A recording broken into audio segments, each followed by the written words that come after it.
สบายดีทุกคนสบายดีมื้อนี้จะพาทุกคนไปตีเข้าให้เนาะพี่น้องเดี๋ยวเราจะพาทุกคนไปตีสบายดีทุกคนเบิ่งเฮาจะเฮ็ดปาดเบิ่งอาจจะตีเข้าหาเบิ่งเนาะพี่น้องฝากพี่น้องเด้อกดไลค์กดแชร์แล้วก็ติดตามช่องเพื่อเป็นกำลังใจเด้อพี่น้องตอนนี้เฮาก็สู้ส้นเนาะเบิ่งเข้าก็ได้แล้วเนาะพี่น้องกำลังตีเนาะม่วนอันนี้ก็คือเจ้าของให้เนาะผู้ใส่เสื้อสีแดงเนาะเจ้าของให้เนาะพี่น้องแล้วก็ผู้นั่นมันเมียเจ้าของให้เนาะเพิ่นเฮาก็ว่าเอาแหงกันเนาะพี่น้องอันนี้เฮากำลังตีเนาะพี่น้องเอ้ยคักม่วนพี่น้องเอ้ยตอนนี้นะหลังจากนั้นก็มีคนมาช่วยก็คือท่านจ้อยโซเฟอร์ตินพี่เนาะโซเฟอร์รถดำเนาะเพิ่นมาตีเข้าได้เบิ่งนะเบิ่งฟาดเอาไหนเพิ่นว่าตอนนี้เพิ่นกำลังมีแห้งเพิ่นว่าโอ้ยหมดแล้วมันก็โยนทิ่มแล้วบัดนี้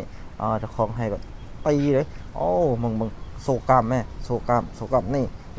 ความแข็งแรงของเพิ่นงับเลยงับบุบบุบหลับไอเฮ็ดแล้วบ่ได้ไอเฮ็ดแล้วมาไอเฮ็ดแล้วบุบโอ้ยคักตีแบบเอ้ยบักจอยนะจอยฟาดเลยบักไฟฟาดเลยฟาดลงฟาดขึ้นฟาดลงฟาดขึ้นจากที่เฮาตีเข้าเมื่อยแล้วเนาะตอนนี้เฮาก็มาทำการเพิ่มพลังก็คือการกินอ้อยเนียมเนาะทุกคนเบิ่งหักหาเบิ่งเด้อโทหวานได้พี่น้องตอนนี้เฮาก็หักแล้วเนาะแล้วก็ทำการปอกแล้วก็เอาปอกเปลือกเนาะแล้วก็กินเนาะพี่น้องเอารุ่นเอาแควเลยกัดเนาะคักแซ่บได้เฮ็ดอันนี้แซ่บได้พี่น้องนี่กินแบบนี้แหละแซ่บไหลเบิ่งไอ้นี่จะกินให้ทุกคนเบิ่งเนาะเบิ่งล่ะกินเบ่โอ้แซ่บได้แซ่บไหลเด้เบิ่งก็ฮู้ว่ามันแซ่บนี่ตอนนี้ก็มีพี่น้องเฮาล่ะมาเปเข้ามาเด้อพี่น้องเปเข้ามาละแล้วก็โยนใส่เลยโยนแบบนี้ล่ะเมื่อยได้พี่น้องเปเข้าแบบนี้เมื่อยเลยอันนี้ก็แม่นน้องมาช่วยกันล่ะเปเข้าล่ะเฮาล่ะเป็นผู้ตีเข้าล่ะเขาเจ้ากับเป้มาเด้อเป้มาแล้วเฮาก็ยุ่งเด้อยุ่งเสือเด้อยุ่งเสือละเมื่อยไหลละอันนี้ก็แม่งน้องเด้อน้องกับเป้เข้ามาเด้อเป้เข้ามาละอ้องไปอ้องมาทั้งนี้เด้อทั้งนี้ละก็ย่ำมาผู้นี้ก็จี้ใส่เด้อจี้ใส่ละน้องก็ยังมาละก็ย่วงซะเลยย่วงซะละก็บลีเนอเห็นอันนี้เนอยุ่งสาแม่ยุ่งสาเนอ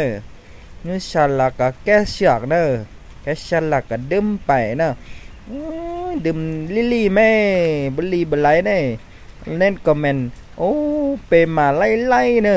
ยังคือจะเซไปเซมาเนอยังอ้อมเนอพี่น้องเนอพุ่นนี้ก็คักใส่เกือบตรงเลยใช้เกือบตรงแล้วก็ฟ้อนเลยดูพี่น้องแล้วก็ย่วงชาเลยเนาะโอ้ดีแบบนี้แหละคนมีแห้งนี่เขาเฮ็ดแล้วนี่ได้คนบ่มีแห้งนี่ยังคือคนบ่มีแห้งได้อันนี้เรามีแห้งไล่นี่ตอนนี้เฮาก็โอ้ตีเข้าฝนก็ตกแด้โอ้ยพี่น้องฝนตกแล้วเฮาก็เมี่ยงเนาะเฮาก็เมี่ยงปะไว้แล้วเฮาก็ไปกินข้าวเนาะแต่ว่ามันไปบ่ได้แล้วพี่น้องคือฝนตกหมดมือบ่ได้วีเข้าซ้ำเลยก็เลยเมียนไว้เนาะจนมือนี้เนาะฝนตก2มือแล้วโอ้สงสารเจ้าของมันเด้เนาะเกือบสิแล้วแต่มันบ่แล้วโอ้ยฝนตกใส่เลยบัดนี้ตอนนี้